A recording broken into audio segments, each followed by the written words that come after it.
Are you ready for it?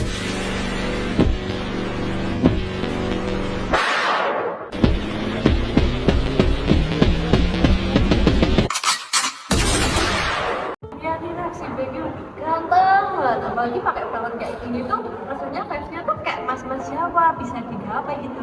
Bener banget ya Nay, kalau misalnya pakai pelawat kayak gini nggak kayak apa-apa Korea, malah kayak mas-mas Jawa. Apa jangan-jangan Bagel pakai pelawat yang diproduksi dari Solo ya? Emang di Solo ada rumah produksi pelawat? Pak, aku baru tahu sih. Coba dong ceritain. Terus aku baru tahu sih. Iya, beneran ada.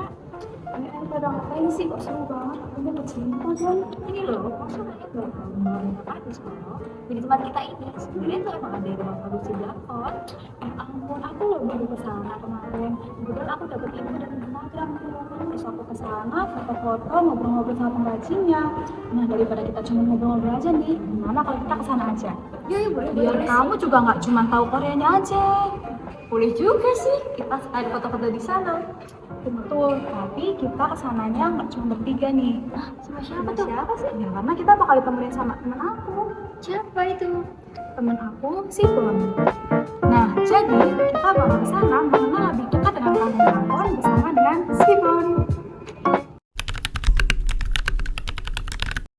Halo, nama aku Sibon. Aku akan menjadi teman kalian dan membantu kalian dalam mempelajari Kampung Blangkon. Tentunya bersama dengan 3 kakak-kakak cantik tadi nih.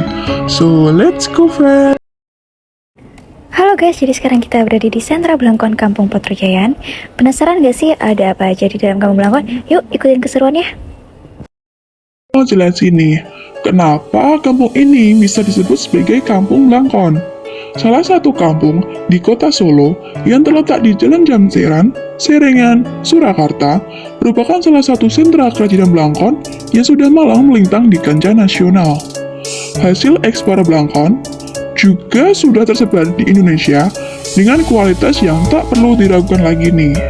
Blangkon sendiri adalah perlengkapan pakaian adat pria Jawa yang dikenakan khusus di bagian kepala.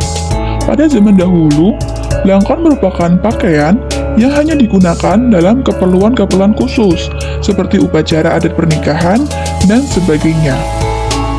Nah, pelopor pengrajin Blangkon di Kampung Potrojayan adalah Mbak Joyo, yang dulunya merupakan seorang abdi dalam.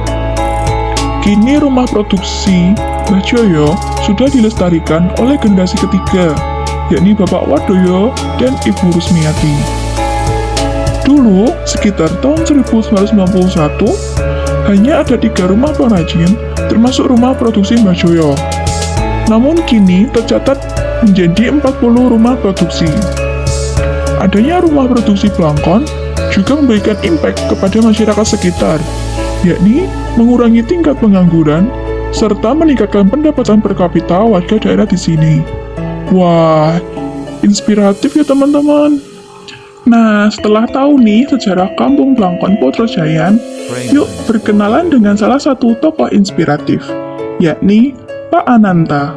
Pak Ananta merupakan salah satu pemilik rumah produksi Blangkon di Kampung Potrojayan. Dulunya, Pak Ananta merupakan salah seorang karyawan di salah satu rumah produksi Blangkon. Namun, ia mencoba merilis usahanya dengan memproduksi Blangkonnya sendiri. Dan ia menawarkannya secara door-to-door ke toko-toko hingga ke kota Jogja, Semarang, Solo, dan Surabaya. Hingga kini, perharinya, produksi rumah Pak Ananta dapat mencapai 100 buah Blangkon. Wah, banyak ya teman-teman. Sipon mau dong Pak, Blangkonnya. Hihihi.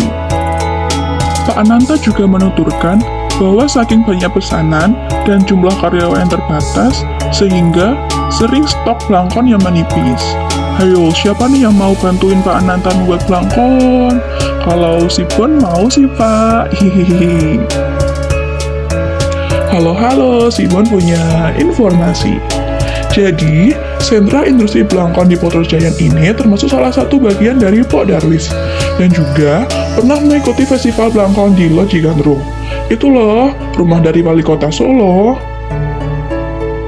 Dan ada fun fact lagi nih, ternyata ada salah satu SD di Solo yang menggunakan Blangkon sebagai bagian dari seragam. Namanya SD Widya Wacana.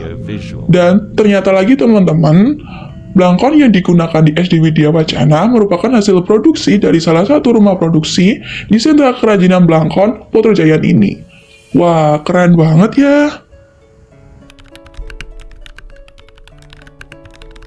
Kalau hambatan lebih ke apa, tenaga kerja. Kalau saya ada kekurangan tenaga kerja. Terus kalau hambatan yang kedua mungkin pas musim hujan, karena kan tidak bisa kering.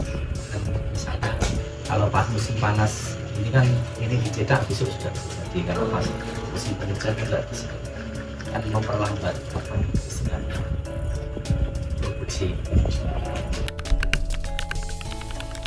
Kalau hambatan mengambil ke itu pun tenaga kerja Pak. Kalau saya sudah selesai masak kurang tenaga itu langsung istilahnya yang kedua mungkin jarum itu finishing, karena kan tidak bisa kering dengan kalau pas musim panas apa kan lah ini dicetak besok sudah jadi, kalau pas musim kerja tidak bisa, kan memperlambat makanya kalau tahun sekitar 90 ke bawah itu di sini itu kalau istilah kepolisian darah hitam. Tapi kalau bantuan alat itu sudah pernah, mungkin untuk tahun ini juga insya Allah ada, terus dari pemerintah kota juga pemerintah kelurahan kan di sini mau dijadikan destinasi wisata kabupaten, dan perencanaan pembangunan sudah berjalan. Wah, nggak kerasa ya teman-teman, dari tadi kita udah jalan-jalan dan mengenal lebih dekat mengenai Kampung Blangkon di Putrajaya. Nah, kita tadi udah belajar mengenai cara membuat Blangkon, sejarah Kampung Blangkon, dan juga banyak hal menarik lainnya di Kampung Blangkon. Nah, teman-teman udah paham belum mengenai pembahasan yang udah kita bahas tadi di Kampung Blangkon? FYI guys, dalam pembuatan Blangkon di Kampung Blangkon masih menyisakan banyak sekali kain perca yang hanya menjadikan limbah produksi saja. Selain itu, kurangnya pemanfaatan digital marketing untuk mempromosikan Kampung Blangkon agar lebih maju. Nah, dari kedua hambatan tersebut, maka menjadi sebuah harapan bagi warga di sana agar ada yang menginisiasi pemanfaatan dari kain perca dan digital marketing. Nah, itu dia program kita dari Brosuri Kampung Blangkon di Putrajaya. Gimana? Menarik banget dan pastinya edukatif banget. Oke, sekian dulu. Sampai jumpa di lain kesempatan. See you! Nggak terasa nih, si Bor udah menemani kalian bersama dengan 3 kakak cantik tadi mengenal lebih dekat Kampung Blangkon. Kampung Blangkon merupakan salah satu cara untuk melestarikan kearifan lokal sekaligus upaya pengembangan ekonomi kreatif. Pada dasarnya, selama orang Jawa masih eksis, produksi Blangkon akan selalu ada dan semakin berkembang. Semoga apa yang kita pelajari kali ini bisa berguna dan juga bermanfaat bagi kita semua. Si Bon pamit undur diri, sampai jumpa di lain kesempatan. See you!